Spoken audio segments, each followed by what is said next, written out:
Okay, we're here today to learn how to install a gasket on an RCP pipe the proper way. Um, First things we're going to do is we're going to inspect the pipe, make sure that there's no cracks, no defects, make sure that there's nothing wrong with it. We're going to look down the pipe, make sure nothing's wrong. From there, we're going to want to try to get the gasket in a certain manner so that it covers that first notch and that it doesn't overlap or underlap it.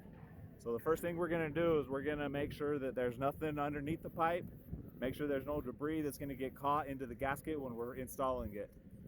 From there, we're going to install the gasket.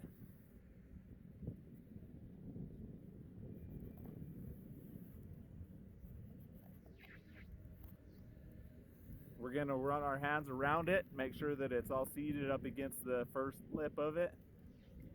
Make sure that there's no gaps, everything looks good.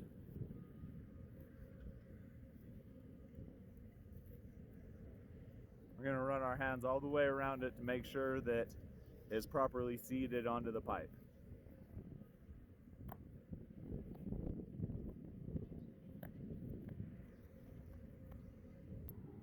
Okay, from here we want to make sure some of the defects that we need to make sure that we're not going to be doing is an overlap gasket. When we have an overlap gasket, as you can see right here, the gasket's up against it and then it hops up over that first lip. We want to make sure that it's down on that lip so that it doesn't roll. Our next example of a bad gasket is not seated enough against the pipe so that it causes a roll too soon. Our third is a rolled gasket already. That way it doesn't seat properly.